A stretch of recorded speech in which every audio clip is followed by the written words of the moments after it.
Hello and welcome to Tales from Temple Tankard. I am Jim, aka Argent Wind, and I am your host today for DM&D. We are back. It's been a little while. Lots going on here, things happening, so kind of interrupted our schedule here.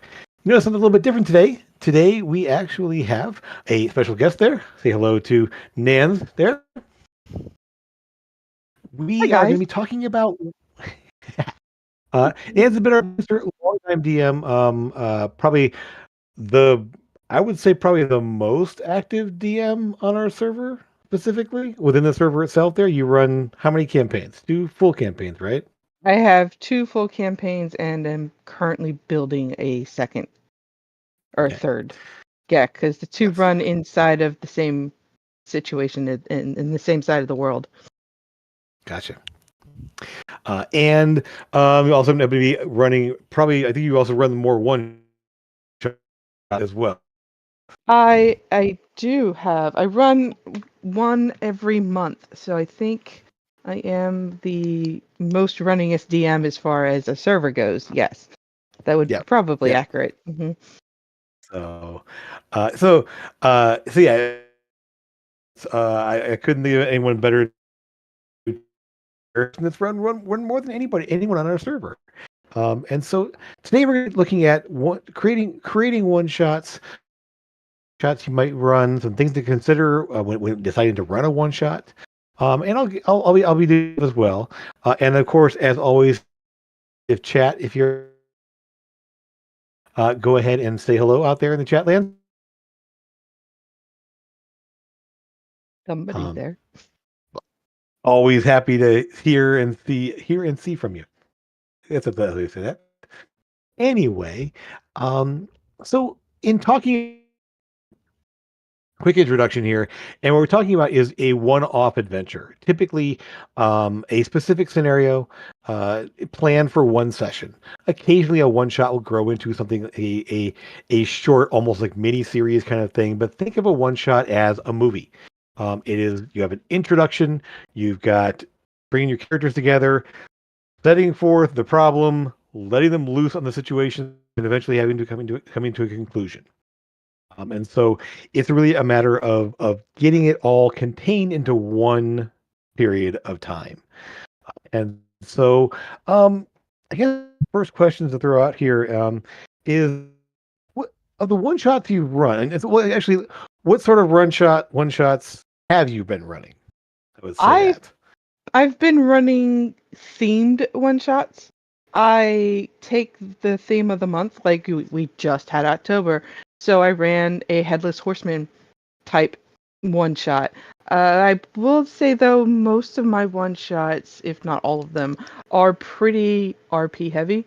The players make the fun out of it, so that's how that one works. There are a few that I've done where they were combat heavy and it wasn't as fun. The players still had fun, but it wasn't as fun for me. And if it's not fun for me, it does, I feel, bleed over to the players, even though they said they had fun. Abs- Absolutely, and I think yeah, I mean combat heavy sessions in campaign times can often be the least interesting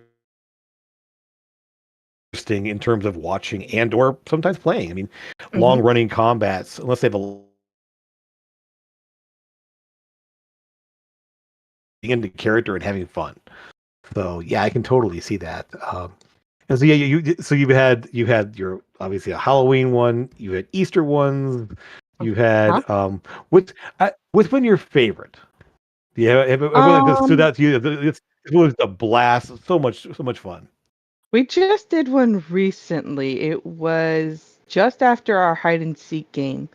Uh, or maybe it was the hide and seek game. I'm not quite sure. The players, I let all my players build whatever race and whatever class they want, and I give them the level that they can be at for each month. Um, the one that I have in the top of my head, it was the players did it. I believe you were in it. Maybe you weren't in it. I'm not quite sure. It all blurs together. Um, Oh yeah, one of our players decided that he wanted to make three kobolds in a trench coat. and I was asked not me there, to but I heard about that. yes, he asked me to keep it quiet. And going through the entire scenes, we had two characters that were just literally bouncing off of each other, and it was a very fun game for the RP wise.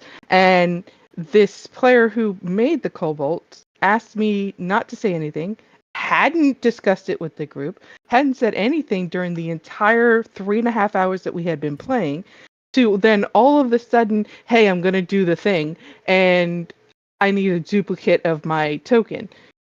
And then he said he described it, and everybody just started rolling on the floor laughing. And I think that was one of my favorite experiences that the players gave me. My current favorite game to play that I've ran as a DM, though, would probably be the one I'm about to do at Thanksgiving. It has a Turduncan that they are fighting, and they have affectionately named him Cthulhu. It's a duck, a chicken, and a turkey, and they're fighting him, and they do different things. And he got the nickname of Fred. So, however that happened, I have no idea. I let my players do whatever they want inside of these games. I swear. Exactly. Yeah. So that brings up an interesting thing here. So you've actually, in pretty much all your one shots, you've had players ahead of time make whatever characters they want to make and bring them into the scenario. Right. Um, uh, and so, I mean, so I guess, so those of you out there, uh, there you got kind of two schools of thought in terms of characters there, and in certain situations, pre-made characters can be very, very helpful. For one place you're going to see a lot of one-shot adventures is at conventions. If you go to gaming conventions, the idea of walking into a game with a bunch of people you don't know and a DM you don't know, and them saying, "Okay, make a character." The idea of that is really, really difficult and Hmm. time, and so a lot of times in those scenarios in gaming conventions, DMs will have a group of characters saying, "Hey, here they are." And in the I've only officially one shot on Tumble Tankard here, and that's we did Halloween. I did a haunted Hmm. house one, and I think that was probably the most fun moment was revealing who the predetermined characters were as Yes. the players where they get I described each of the characters and who they were basically and what their class was and everything. And once everyone had decided, I assigned them the character sheet in roll 20 and they got to see the actual character and it was revealed that they were playing the Scooby Gang. Yes. So yeah. I had done anagrams for all their names, except for Scooby was just called Scrubs. Um, and so they each got to essentially, uh, in the reveal, figure out who they were playing. And now, oh, I'm playing this person. So they got to have fun in a haunted house game, playing the Scooby Gang in an actual haunted house. So it ended up being a really good time.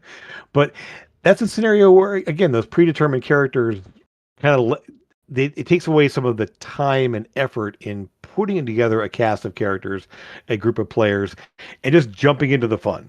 Hmm. Here's your Hmm. character. Here's a little plot hook. Here's a little thing here, and just go.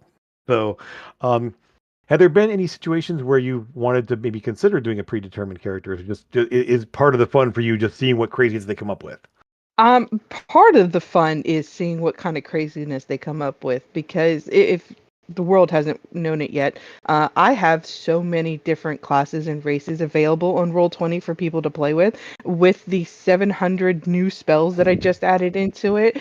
It it makes character creation different every single time. I'm lucky in the sense of I've got players who know months ahead of time that they're going to be inside my game and they have Mhm. access to Roll20 to build their character and take as long as they want to build it. When you go to Mhm. cons, you don't have that. Right. With Roll20, if they get stuck or they've never used the platform before, it's because they can be there when the DM isn't there. They can always whisper me and say, "Hey, I'm having some issues with Roll20. Jump in and figure out what's going on with it."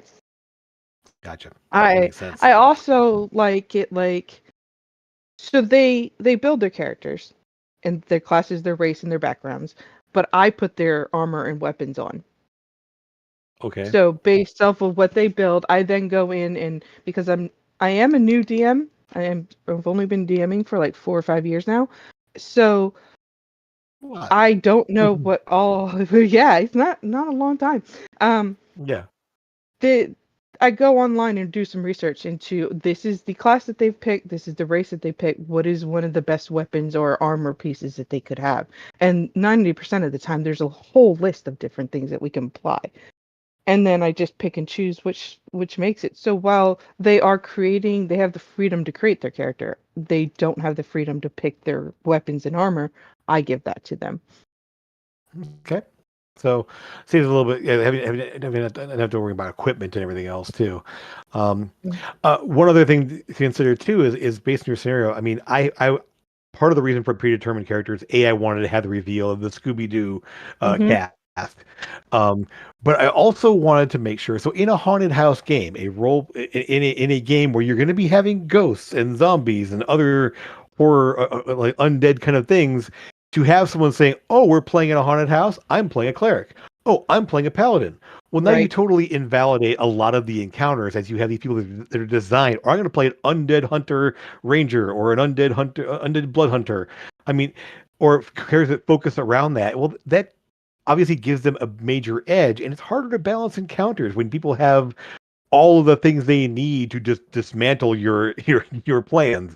Yeah. Like, Yeah, oh, that's where it's a bunch of zombies. I'll just turn undead. They're going to sit in the corner. Now we'll just walk away and leave them. Or now we'll just toss a couple of Molotov cocktails on top of them. And they just burn in the corner and die. So great. Okay. right. That Hmm. that encounter's done.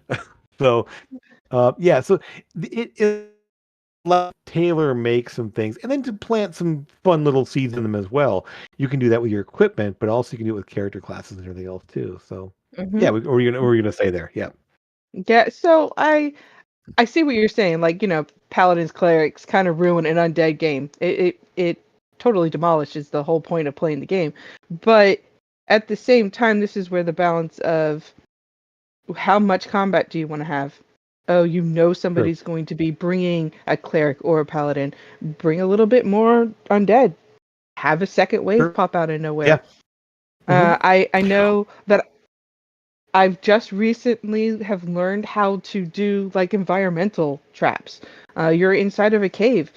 Maybe that cave has a bunch of undead people underneath, and hands are starting to pop out of the ground and making it all difficult terrain. Sure. Undead hands can't run if they don't have bodies to run from.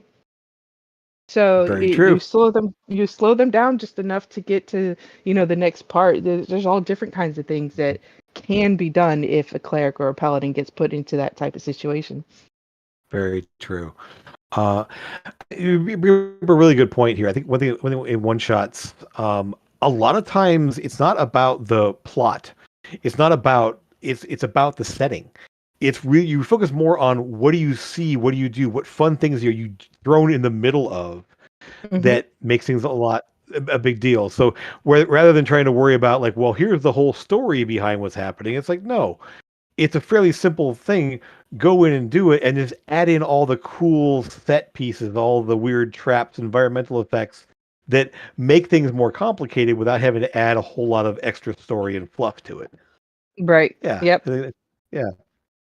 And I think Um, for me, most of the time, building that environment is my favorite part. The most frustrating part is finding a map to match what I have in my head. And then, yeah. it's like, do I build a So that kind map? of gets into go find one, yeah, and Uh-huh. modify. So that kind of the next thing here, like what do you do, and how difficult is it to prep for a game? I mean, obviously, and what kind of things you focus on in preparation. So when I'm building a game that I know I have some time to build, I usually take about a month to build it. The map is usually the longest part because for me, I'm very particular. I get very picky about what my maps need to look like so that you guys can see what's going on in my head. Um, then I build. I don't even worry about the players or the characters that they're going to build because, like you said, they're thrown in, they're going to go do the quest, and they're going to come back and get the reward. That's the end of it. Um, I then start looking at, do I want to put traps in there? What traps do I want to put in there?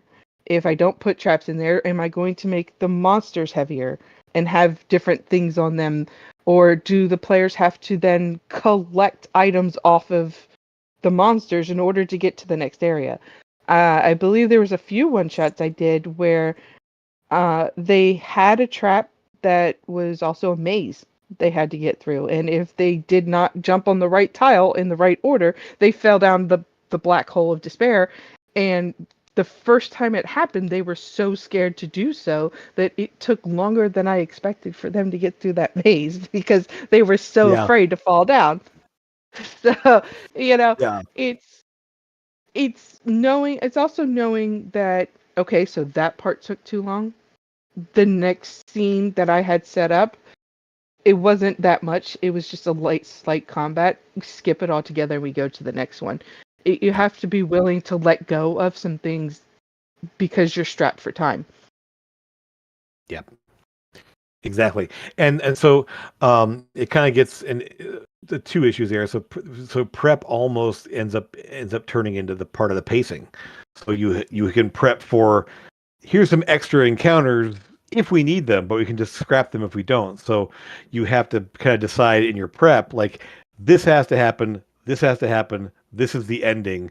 What happens in the middle depends on how much time I have. So Hmm. you can definitely kind of scale your preparation based on um, what what ends up happening in the moment. So if you have a little extra prepped, then you might not need it, but if you do, you've got it. So that's Right. a And then definitely they a good thing to grab. and you're not having to try and like quick build maps and put monsters onto that while they're still back on another map, which has Yeah, happened a few times where especially in one shots where it's, oh, you got through that a little faster. I did have something else prep, but like all I have is the map. I don't have the monsters. So I'm over on another sure. page dropping monsters where I need them to be, reskinning monsters as needed, because a lot of our players are very well versed in D&D. They know what these monsters do. Yes, with new books coming out, new things with new monsters, I like to change it up, reskin it, take some things out that Hmm. that monster wouldn't necessarily have, and give them something that they would never have. Like, who would think Hmm. that a ghost has a fireball? Because that's just what we do. Like, Yeah. you you got Oh to yeah. shake it up. Yep. I like to And use. Oh, go ahead. good. Finish it. Yeah. Go ahead. I Keep like going. to use my one shots as the here's how this worked. Okay, so I can't use it in my campaign because it didn't work very well when I was in there. It's my test playground. And that is also why I run one shots every month, because that is how I can test it out with people who are in the server who will give me honest feedback about it and won't necessarily beat me up when they didn't like it. Yep. Yeah. Yeah. And yeah, you have your sort of your guinea pigs. Hmm. Definitely. And um, so part of the thing is we ran into so part of the reason I ran this one shot is because it was the haunted house scenario that the campaign, my average campaign, my players Hmm. played as session number 7 of the campaign. It was before we recorded it, before we streamed it, so no one had ever seen this before. They've seen the house featured in the game ever since then because the reward for my players in the campaign was the house that they cleared the ghosts out of. Right. Whereas in this one shot, it was I got to bring in some players who never been a part of that game, so got to kind of redo and update that the encounters and everything else. But it was fun to see the players experience that haunted house game um, that run well over almost a year and a half ago. So Yeah, it getting was to a do it lot of again was fun. it was a good time. Yeah, I was recording that one and I had a lot of fun watching them go through what we went through and going, yeah, now you see why we don't trust ghosts, because they will Mm. take your body and stab you in the back with it. Mess you up. Yep. Yep. Yes, it Yep. is. It is, and the fact that like a lot of players in our server have watched the average game at least once or twice Hmm. since they've been here, and they have seen us play inside of that house. And a lot of times, it's and not that we were gifted the house. We had to do some hard, decent work, and I think we were only like level 3 or 4 I think you're level 4. I think you're level 4. Yeah. Yeah. When Just yeah, yep. we went in there and I don't know about you, but facing ghosts at level 4 and undead, it's not, and I was a Mhm. paladin. It was Yep. not Yeah. super easy at Yeah. all. It was fun Nope. though. It was very much Yeah. fun. It's fun balancing those encounters too. That's where a 6 zombies is a challenge. Mhm. And 6 zombies throwing in a white is definitely an extra challenge. Um, and then just I mean facing the ghost, and the ghost was a legendary ghost. I added legendary actions. I added some extra. I had layer actions. There was definitely more that came out based on that because it wasn't just a normal, just like, oh, just a normal ghost. No, he was the master of the house, and so it was a good time making that um making that work and everything else. I wanted to point out here, so Green Dragon here, and yeah, so Chris Perkins, one of the main designers of D&D. We talk about one shots there. Yeah, he writes the main plot points in blue in an adventure. So basically, these are the things that have to happen, and the extra scenes, bonus encounters, and all, he puts in red, and that way he knows, oh, the red one's not going to fit in this time. We don't have time for that. Move to the blue one. And so, yeah, just like that, where basically you have those extra scenes, you have those extra content that if there's time for it, you've got it ready to go. And it doesn't break the flow of the game if you don't have it. You can just sort of like bypass it and move on. Right. So, um, yeah, great way to in your planning, at least in your prep, having idea of this scene, or if you're in your notes having a such one that, like, if there's time we'll throw in this, if there's time we can stretch this encounter out by adding some more bad guys. And so, yeah, it is an issue of pacing on the fly and being able to do things. I will say the game I've run one shots the most is in person playing Dread. And so I've talked about Dread on the channel before here. As Dread is the horror role playing game where the only mechanic is pulling from the Jenga tower. And the Jenga tower falls, you die. Um, that one has a little bit of prep in terms of characters because you do a questionnaire for each person to fill out for their characters, and you have questions within that little questionnaire of links between other characters in the group. That way you kind of build in, everyone sort of customizes who their character is through these questionnaires. There's no dice, there's no stats, there's just a questionnaire to kind of develop a personality and connections with the other players. And then you just jump into a horror scenario and go. And that is one where I've run my first game of Dread. I had 0 notes. I literally said, "You're on a spaceship. You're going to a derelict spaceship there. It's dead in space. You are a salvage crew. Go." And then zombie alien things were on board, and it was a matter of once the twist happened, the turn happened, it was getting back off alive as things were hunting them down. And it was a blast, but I had 0 prep to that. Right. Contrast that a few years later when I had like um the really like planned out thing I had. I literally it was a train game where I had multiple different Jenga towers I used, and the characters were all on this steam train, and like a long distance steam train travel, and there were multiple enemies on this train, and it was a lot of prep on that one. But it still was a matter of being able to improv with the players and what they run into and how they do it. And it's, again, one shots really, I think they shine when there's a lot of chance for RP. Yes, So I agree with you. Yeah, absolutely. I Um, love letting them however, I take over do, and do it. yeah, yeah. So in terms of like, what's been your favorite level range? In terms of D&D, like power level range, for characters to be in your one shot. I mean, you like the lower power, higher power, max So power. I What are your favorites? I start off in October at level 3, and then they gain a level every month we Yeah. go through it.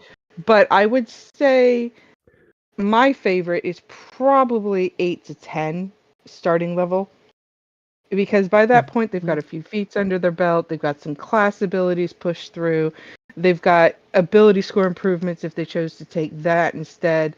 The weapons that they're carrying make more sense because I'm giving them super high powered weapons at level 3 and it doesn't make sense, but by level 8 and level 10 it does. It makes a little bit more sense that these adventurers would have those more powerful weapons, and I can throw a Tarask at them, they think. It may not actually be a Tarask, but it scares them just enough that they question whether or not they want to fight it. Or you get the really big Mm-hmm. bad paladin barbarian who's just like, no, I'm gonna fight this thing because that's my job. And then, Yeah. it turns out it wasn't a Trask. It was just a mirror image of something else that, was reskinned, like I said. But, Sure. Sure. so I think 8 and 10 is probably about my favorite. 14 was really pushing it at the end of the year this year with the amount of things that between splitting their classes, having different class abilities, having all these extra feats and things that got put into it. I think that anything higher than that, 15 and above Yeah. campaign, there's no reason it should be in a one shot. Yeah. I have seen, I've watched them or one shots over the years too, and the only time that I see a level 20 one shot working is when it's like, okay, we're just we're throwing the kitchen sink at you. It's like you're going to be put into the middle of this absolute chaos. Hmm. Survive. The other option is to do a battle royale kind of situation where it's everybody against everybody, and it's actually a tournament style kind of game. Right. So you have sort of like those kind of aspects too. So yeah, I agree. In terms of like trying to run any kind of a plot with characters that powerful, they just steamroll it, or they end up being just massive slogs against ridiculous enemies with more hit points than a god. Yeah. Um, I mean, it's yeah, it's difficult even in a campaign to run characters from 15 to 20. So the yeah, fact I've scaling done is one difficult. already. Yeah, Yeah, I've done one already where the campaign finished and they were level 20 when they finished. But near the end, it was very difficult to find even like two monsters to throw at them that I didn't think a Vorpal sword wasn't just going to slash their head off because, the player's rolling hot sure. that night. Then what do? Well, then it just becomes an RP session that can carry over into the Immune to next week. crits. Yeah. Yeah. So like Yep. you Yeah. have if you're going to do higher level one shots, and I'm not discouraging anybody from doing it, just be prepared that you're Yeah. Of going course to not. have tons and tons of monsters. And if you're not going to have monsters, you're going to be fighting deities. And deities are hard to scale for because they can only do so much. It's five of them versus the one of you. Sure. Yep. Yep. Um. So kind of on those lines, I actually watched one of the shots I saw, and it involved um, a player by the name of Brandley Mulligan. If you out there have watched D&D, watching that, this guy's ridiculous. And he basically created a character by committee, and it was just the absolute most broken character possible. Like, and like literally his character was built to be able to dish out about 600 damage in the first round of combat. Like, so how do you deal with that? Um, and so, well, it's very, I will say, watching that game was actually very difficult because his turn, because of all the extra attacks and the bonuses and the dice rolls and the combats and modifiers, his turn took like 20 minutes. And Right. everyone was kind of like, wow, oh my gosh. And after the first few minutes, you're just kind of like, okay, can we move this along? Okay, this is getting kind of boring because I'm still waiting for my turn and this guy hasn't finished yet. And so, I mean, really cool, but that's also a big issue in level 20 combat too, is those melee characters are making so many attacks and so many extra dice rolls. In Hmm. a way, it's like the mage throws out the firestorm hell ravaging spell, and you make some saving throws and it's done. Whereas the fighter's sitting there going, okay, next attack, add this, next, and then roll more dice, next attack. Oh, action surge, next attack, next attack. So, Right. I mean, it just gets to be part of like, or good Lord, the monk who can just do like same thing, just like backing up attacks there. So you end up kind of damaging the fun of the game because you have these never-ending turns. So it's I something to I consider. often It's that power level is a big thing. yeah, I when we got up there in levels, we had some players who were mid-maxing their characters out. I often took it upon myself to whisper them privately, go, "Hey, remember it's a one shot. I know your player's really cool, but you don't have to use all of your attacks all at the same time. You can, Yeah, have a really high powerful combat this first round, and then kind of just chillax the second round, and then have another high power combat the second round. You don't have to do it all at one time." yeah.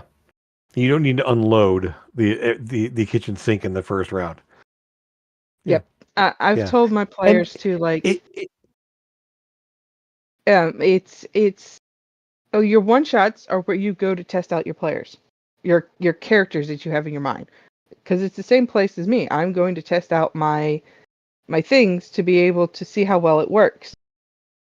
It's weird sometimes because the players, they want to build these mid-max characters, and I'm also going, hey guys, remember there are four other players, sometimes five, because a lot of my one shots run with six players instead of just the five.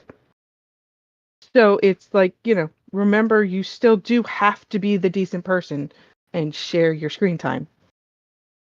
They've been pretty good about it.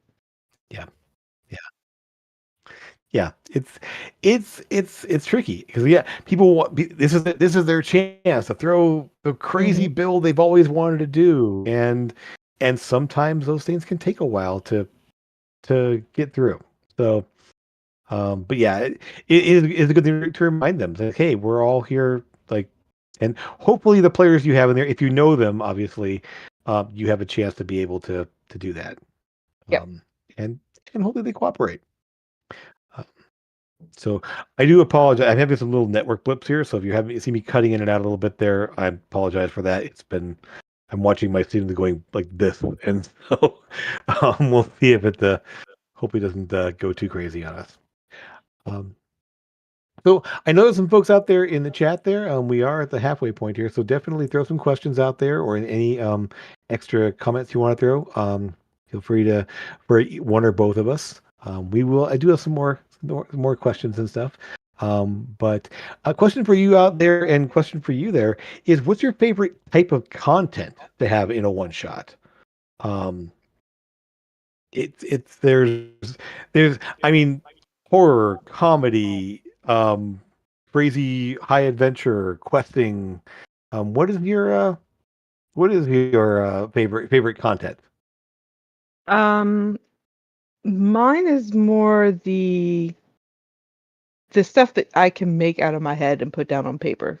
It's usually the higher fantasy type things. The Christmas one shots that I'm about to run, I ran them last year.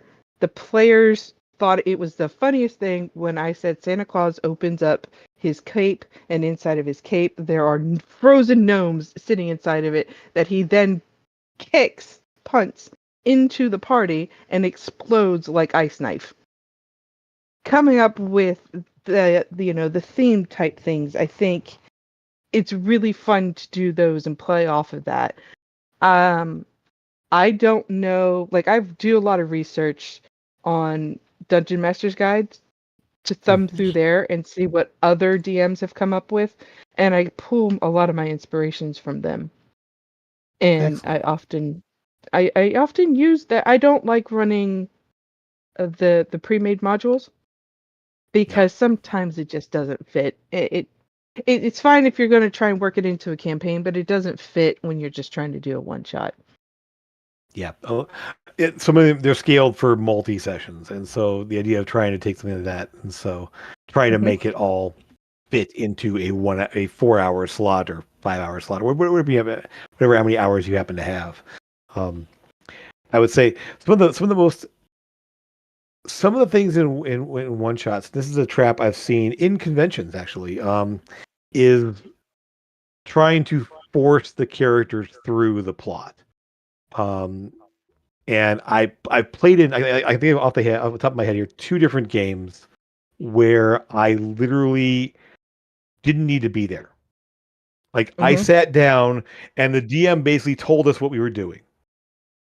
Anytime we tried to deviate, it didn't work. Like, oh, we're gonna go check this out. Hey, you don't find anything, but you go here and find this. I'm like, I didn't want to do that. What are you talking about? Or like he literally like told us what we did and didn't give us a chance to really explore or deviate from the plot he had laid out. Talk about railroading. This wasn't railroading. We were just basically passively sitting there while he told us what the adventure was. And so that obviously was a very, very bad one shot. Um, Another one is running a one shot in a system or with characters you don't know. So, for example, I was playing in a Feng Shui game, which is a fantasy, is a high, crazy action role playing game. You're playing, think 80s action movies, and Mm-hmm. you're playing all the kitchen sink of like every possible character. You have a ghost next to a grizzled cop, next to a karate master, next to a strange, otherworldly alien like psionic user. They can all be in the same game. It's just kind of goofy this way. Well, we were playing it, and one of the things about the core mechanic of the game is you're encouraged to describe over the top actions. Well, in this game, we were playing the Little Rascals. We had the scrappy kid. We had the cool kid. We had the I was playing the spooky kid who basically had some a little bit of magic abilities he could do and call on spirits to do stuff for him and everything like that. And so we were all playing these like obnoxious little kids who got stranded in a museum. They were on a field trip and the museum was haunted. And we had to figure out how to get out of the museum. So we're doing, and we ended up having to also fight security guards who'd been possessed and everything else like that. Um, and so it was a cool premise, great idea, fun characters. But then we went to go actually play the game. The DM the GM just went, well, I'm going to do this really cool action. Okay, well, that's -2 to your roll. -2? What? Why? Um, so I thought I was describing a cool action, but that's it's not really plausible. I'm like, this is an '80s action movie. Plausible doesn't come into this. So the DM the GM didn't know the system, didn't understand it. He was just sort of like, or when we tried to be over the top, it really went off the rails. And we're like, okay, well, he isn't going to let us do this, so now I'll just okay. I throw a rock at the guy. And so it just totally deflated the energy of the game. And so giving the players that chance to just go off the rails, to go crazy and do weird things and RP stuff, it's such an important part. And as you mentioned with the players there, like letting them be goofy or do things you didn't expect, that's what's going to make a one shot more fun and more memorable. Yeah, whether it's Yep. a con game or it's on our servers or anything else like that.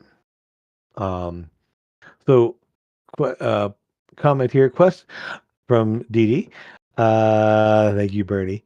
A quest with conclusion is always good, obviously, but I love the role play and always enjoy comedy value. To be honest, a lot of the players. So yeah, giving the chance for the player to take the spotlight. I mean, as a DM, a lot of times I wish. Sometimes I wish players would do that more. Of just like, hey, you have the stage, have fun. Um, and sometimes DMs don't get out of the way enough. And we've all been guilty of it at sometimes. It's like I've got this thing I have to get out there. Yep. And so, How many times have we said, "Oh, here, look, the shiny thing," and the player's like, "Oh, look at the shiny, sparkly tree. Let's go play with that thing." It has nothing to do with anything that they were doing. mhm. Yeah, And I you're like, love. well, Got to make something up on the fly because that shiny, sparkly tree was just, it's mhm, part of the picture. It had nothing to do with the game. I yep, love one shots for yep, that because it lets me, it gives me practice for when you on Sunday, hey, I want to go talk to the dragon, but one of your party members goes and shoots the dragon, and you're like, well, what do I do? Obviously, he said he shot it, so I have to take that he shot it. What's the rest of the party going to do? I know what he's about to do because he's about to get very angry and be a dragon. Hmm. Yeah. And so yeah, where the unexpected happens, and in one shots you don't have expectations. You shouldn't have expectations because yes, you have an idea. You have a concept of where things are going here, and you have a beginning, and you have a middle, you have an end. But what happens along the way, you can never quite plan for, and you hope they get to the end and hope you have a conclusion. But you got to be up to letting them have their fun and having fun with them. So Hmm. absolutely, and that's where I mean, literally, like literally one shots. A lot of times, I mean, it's you you plan for maybe a sequence or two. You plan for a moment. You plan for moments that you can kind of insert in there, especially when things get slow or things kind of stall a little bit because they can happen that way. But having ways of kind of guiding them back along the way, saying, "Okay, there's still that thing you're looking for. There's still that cool thing over here," um, and then they go chasing the carrot. Hopefully, Yep. and if they Uh, don't, well, if everyone's having fun, yeah, I did that in a couple of games. The hide and seek game was them having to find a dragon, and every page the dragon was there, but he was just out of view and would take off. So they would then go chasing the dragon. But I also gave the players the hey, you need to collect fireworks along the way. It's not just about chasing after this kid dragon that you're looking for.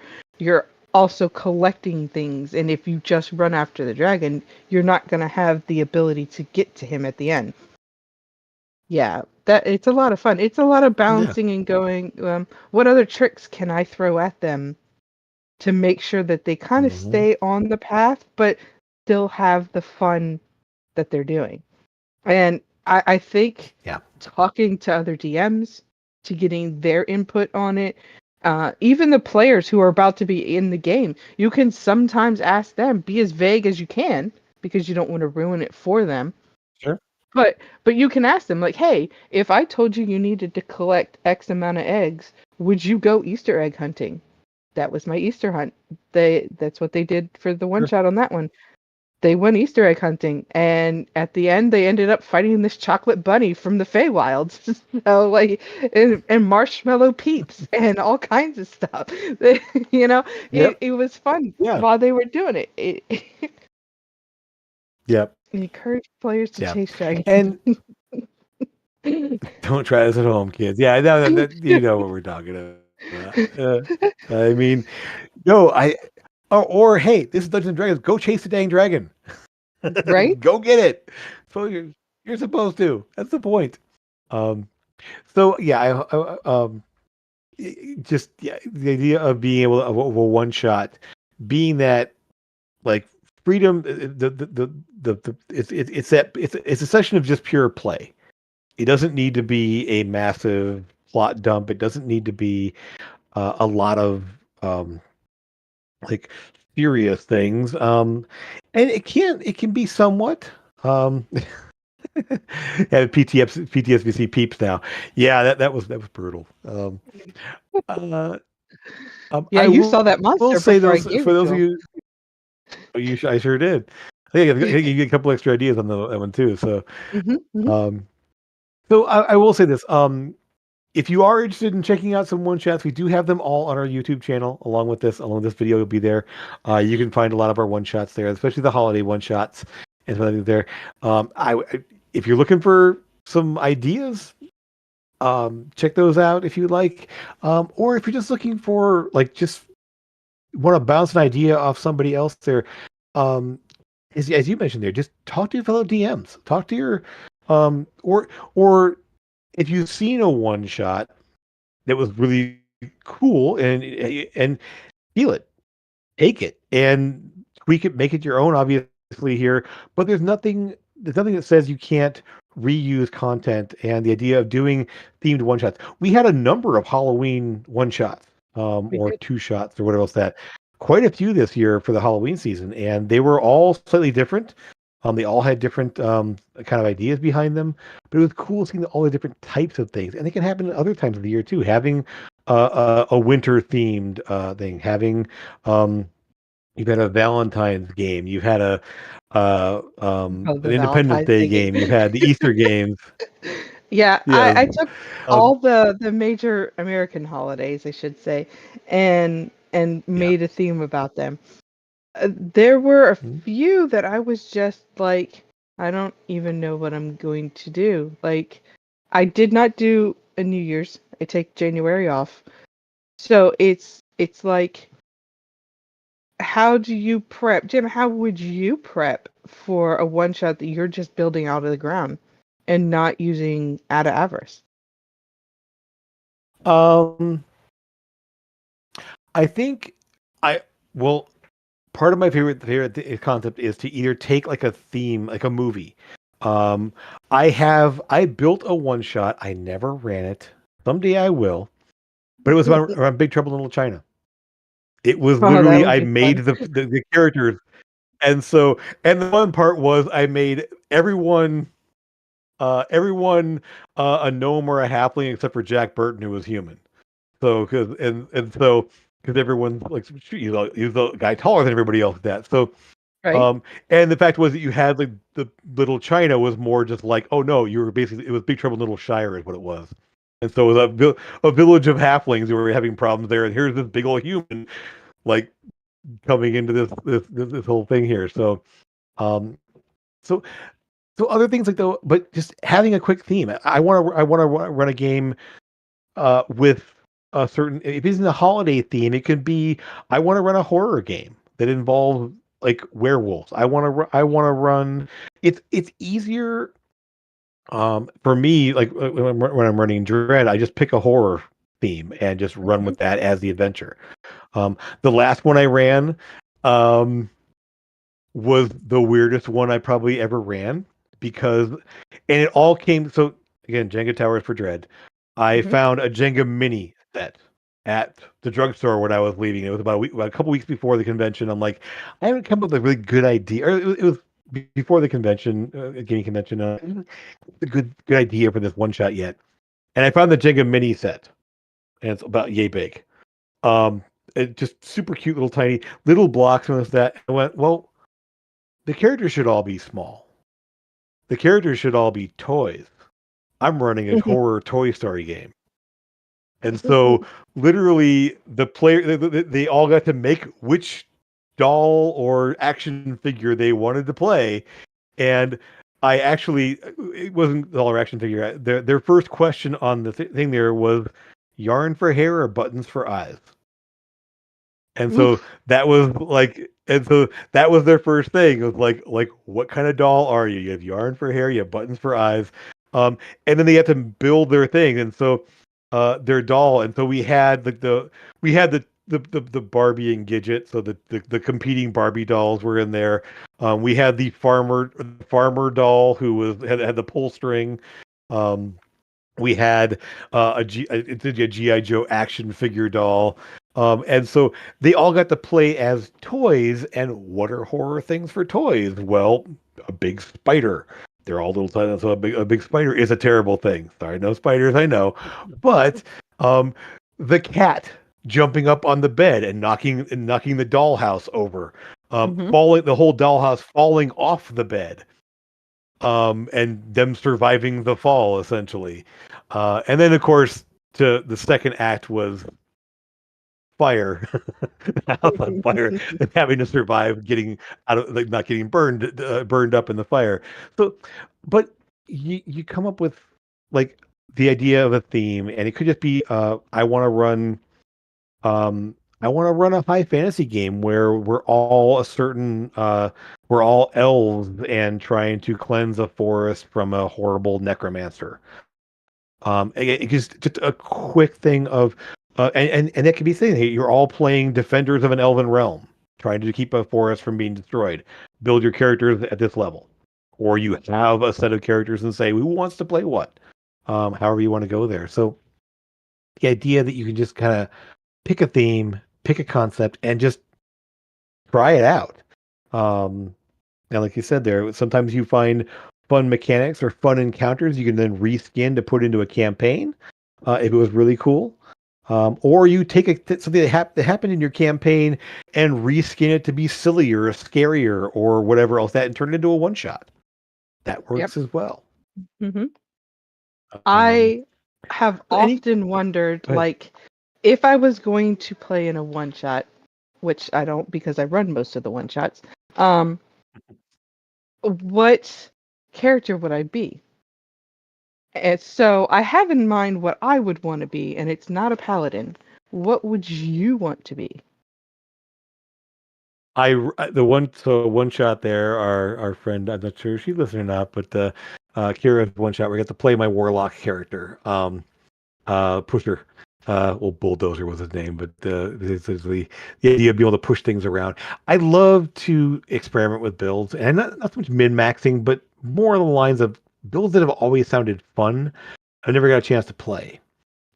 hmm So the idea of just like going through my list of like 50 different characters I've made over the last few years, and saying, I've never got to play this one. Let's try this guy here.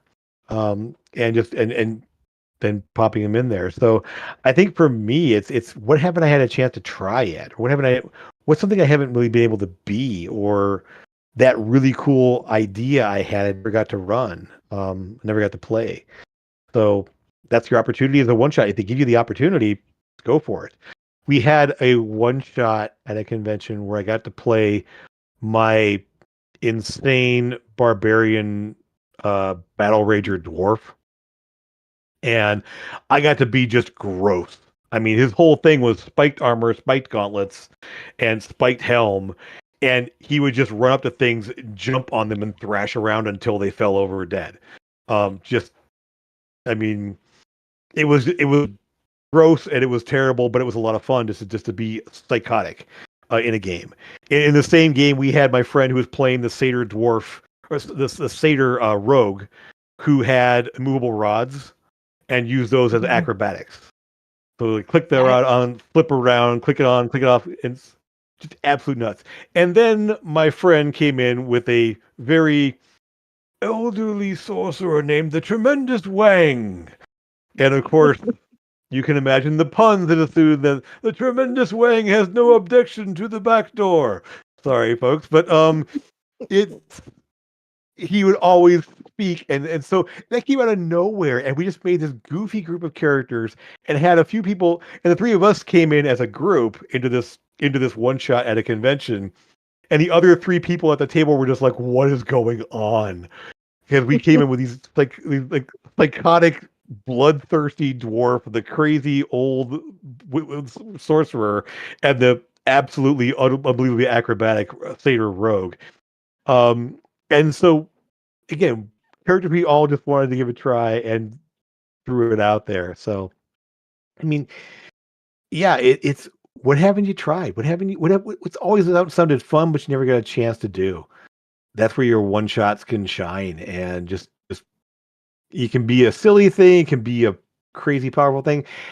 I I tend to shy, as you were saying before, shy away from the power gamer characters. I mean, it's fun to play, hmm but it's more about what fun character can I do that isn't just about combat. Yep. So, Yeah, I do warn the yeah. players before they get into my one shot that it is pretty much RP heavy. Still build your character out to make some combat because I do my heavy combat at the very end of the game.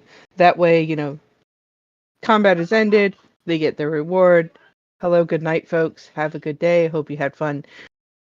That way, there isn't Yeah. trying to be more RP at the end of it. So they RP the whole way up. They build their character. When they get that notice of, hey, maybe I should, put some more stats into that charisma bonus, it would make things a lot more fun. Hmm. Yeah. Um, yeah. So yeah, it's as one shots should be about experimenting. It should be about fun. It should be about trying things that are new and different. And it's there's no there's no need to worry about what happens next, what happened hmm before. It's just drop in, play, enjoy, and go about your day, and have some stories to tell down the road. Yeah, Yep. That's really what they are. And whether you're in person or online, or at a convention with strangers, or just having a one-off adventure with friends and family at the kitchen table, it's all good times, and you can have a lot of fun just throwing out weirdness and seeing what happens. And the fun thing is, you end up with a bank of adventures that you can run again someday, or try with a different group at some point, and recycle and reuse and reskin. It's all good times. So, um, anything else here? We're running almost out of time here, folks. So, if any last minute questions or anything you want to add there, Nance? Just if you're waiting for a campaign to open up, go hit up some one shots. Those are normally the one shots that are being run are run by people who are trying to be a DM and are trying to figure this out and have been advised that one shots are the way to start learning how to be a DM. So go hit them up, give them honest Mm-hmm. feedback, and play the character you want to play and have fun. It's only a day, a night, whatever it happens to be, 4 hours out of your time, but it's not a huge commitment. And you are giving that person the experience they need to be able to run correctly and to do it successfully. Excellent. Yeah. So, yeah, and exactly that. I mean, if you are looking to be a new DM, and a campaign is too intimidating, or an ongoing thing there, a set of one shots is great. Even if it's a matter of a mini series, about like a 4 shot, that one shot expands into a couple things here. You add a part 2 to it someday, a sequel. That's a great way. You're exactly right there. It's a great way to kind of dip your toe into the water of being a DM, without having to just dive headfirst in and hope you can stay afloat. The one shots are great to mess around with there, and player wise too. And you're gonna have a lot of fun doing it. So, Hmm. don't I be did, afraid of, oh, I'm gonna mess this up. right. I did do, so I'm running those two campaigns in the same world. I also had a third mini campaign running into that world where it was a bunch of, hey, I want to play D&D tonight. Do you have space at the table? Yep, jump in. Caused all kinds of chaos for both of my normal running campaigns, messes that they're still trying to clean up from. But it gave people the opportunity to at least have a day where it wasn't a campaign setting. They didn't have to worry about anything. They just got orders from the above to go do a thing. And at the same Mhm. time, because you're just getting orders from above to go do a thing, you can play any character you wanted. If Yeah, we had the player class to be able to do it, I'll probably open it back up again because it was a lot of fun. yeah, yeah, yeah. So, yeah, if running one shots within your own campaign world, to flesh out what's happening other places. So, yeah, and then being able to add those, and you hear about this rumor of some crazy group of people that messed up this town, like what? Um, and then Let finding out it's Tiamat actually, out into the let loose Tiamat into the material yes, plane. just Yeah, all don't do kinds of fun. that. They did. Don't make that a possibility. Come on.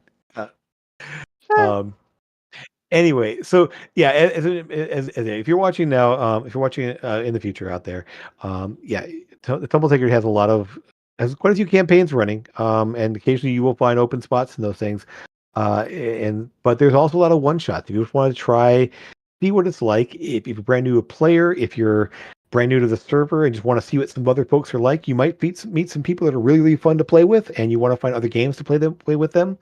You may find new DMs that are looking to potentially run a campaign, and with your feedback and encouragement there, they may start up a campaign you can jump into.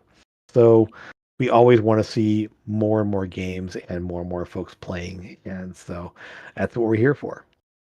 So, well, I want to go ahead and wrap things up here. I want to thank you, Nan, for being here.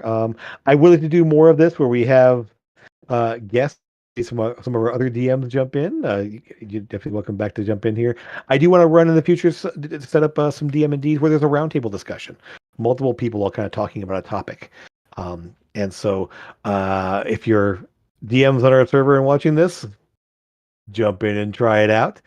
But absolutely love to see some more content like this. And if you have suggestions for topics of discussion, throw them our way, throw them my way. DM, add a comment on this video. Um, and we'll absolutely get those addressed and add more content here. Hopefully, it won't be another 3 weeks before I jump in here again. Just scheduling didn't work out very well, so hopefully, we'll be back every other week. Maybe eventually every week. We'll see where we're at and how things go in terms of content and people participating. So, hope you guys all have a great time. Again, thank you for being here, Nans, and thank you for all your hard work on everything we do on the channel because we wouldn't be doing it without Thanks. you. Thanks. Appreciate it. You guys are the best. As always, thanks for being here. Thanks for having the taker there. And hey, come on by again here. Drinks are on us, and we're gonna have a lot of fun here. See you again soon. Bye, everybody. Bye, guys.